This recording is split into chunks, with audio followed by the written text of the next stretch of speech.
this force field. That force field does nothing, and now he just needs to pull back. Maybe he can continue to pick off these zealots, but he must be careful because this army is getting low.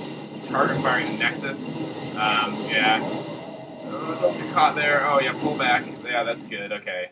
Well, really nice exchange there. I'm not sure exactly who's in the lead afterwards. Let's take a look. Looks like KOHO is about 18 food ahead, as well as has more supply. So remember, taking off that one pylon is going to cost ETOOFRESH additional minerals to put up additional pylons. Getting a fourth warp gate here. This seems like you can kind of tell that he's a bit out of his element, going for a 5 warp gate push at this time. His robotics facility feeling basically useless, just letting his Vespene gas climb up so high, but just not able to use it because he doesn't quite have the tech. So we'll see what he's actually going to be able to do here. This with this Centurion Immortal army. Again, force fields can sometimes be the difference between a victory and loss in a battle. If he splits this army just perfectly, as KOHO scans this army, and yeah, although he does trap 2 Marines, just not enough. He's going to be able to pick off that Immortal. Stim is just letting him move so quickly back, taking out 1 sentry here, a single force field, and KOHO just pulls back, just calmly, and comes to this Xel'Naga tower and just see what's going on. At this point, a 40 food advantage. That's what happens when your economies are so different. Only now is the robotics bay coming down and spend nearly all his minerals on it. Looking at the unit counting station one more time. The differential has slowed a little bit as far as probes, SCVs, likely because ETOOFRESH has been chrono boosting, though he is seemingly forgetting here.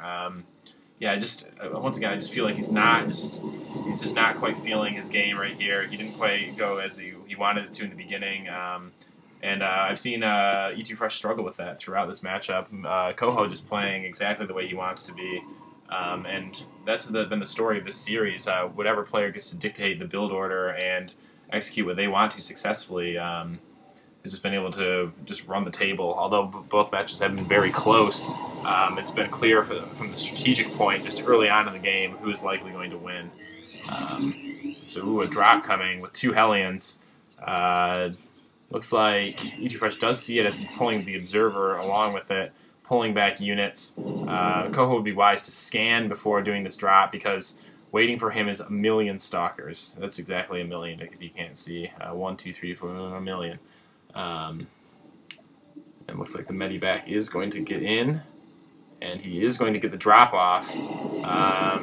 I think he's just pull back this Medivac right now. How many probes are going to go down? 1 probe. 2 probes. 2 probes, pull the Medivac. Oh, well, 2 probes for a Medivac. Oh, meanwhile, pushing into the front.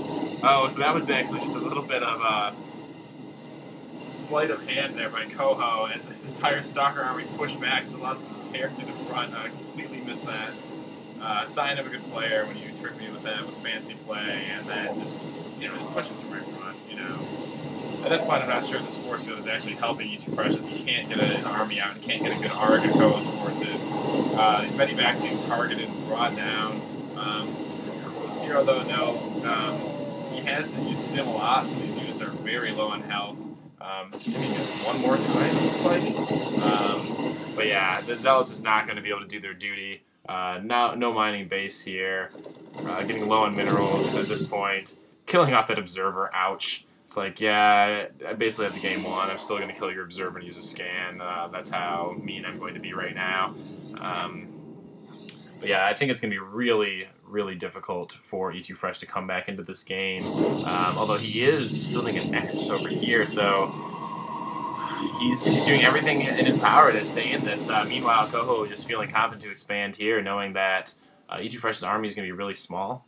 Maybe you just want to take out those destructible rocks, but without a base here, it's going to be really difficult for him to produce enough units to defend this. If KOHO is able to lay down a planetary fortress, looks like he has been either choosing not to build supply depots or forgetting to use mules and therefore throwing down some extra supply drops. Don't really like that because a mule gets you 150 minerals, and it's just not really worth it to waste your energy on that when you could be using it on scans. So again, this is just really interesting. ETOOFRESH is fighting to stay alive. I'm wondering if KOHO is kind of scared. Ooh, expansion has already gone up down here. I didn't even notice that. Looks like it's been long up. So at this point, 3 bases against 1. Even at this point, it's going to be really difficult for him to get probes over here. And is this a Thor drop? Oh man, oh joy. Thor drop coming from KOHO. I am pulling it back. Not a Thor drop. Oh, maybe. Ooh, not sure. Maybe he's using some map hacks here and just not really sure where to go. Checking that. I'm just kidding. Of course he's not using map hacks. But he did look like he almost knew pretty naturally that this expansion was up here. Perhaps he scouted it earlier. Yeah, it looks like he did scout it earlier. So no map hacks. No fear, everyone. That was just a joke anyway. And this Thor is going to take out this expansion. ETOOFRESH is just going to be forced to push out, I guess, and he's got to really just micro incredibly because this force is just going to take over this base so easily. I guess he just hopes that he can somehow stop this from happening, but unfortunately, he's yeah, it looks like pretty indecisive in his movements here. Not really sure what he wants to do. You might know that this is already GG. Looks like this Thor is going to go straight to the main and pulling back a Colossus, but a Colossus is just not going to do all that much damage against armored. Looks like we're lagging a bit more. Zero Cool Me. You're killing us here. You're killing us, Zero Cool Me. Coolie me, sorry. And I will twiddle my thumbs and hopefully drop. I vote to drop. Zero Cool Me. You jerk. And Thor is going to get in the base just in time to die a horrible death. Will he save the medivac? Let's see what he kills he's got on this. 4 kills. So in addition to that single probe, he was able to take out 3 of ETOOFRESH's units and also scout the base and just know that there's nothing really to be afraid of. He doesn't even have Thermal Lance researched. He has exactly 500 minerals to work with, but this is the finals. He's all in. He's not giving up.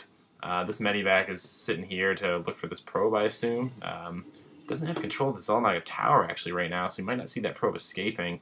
But at this point, ETOOFRESH has got to save minerals and just hope that he can get out of here somehow. But yeah, that's not going to happen with this many.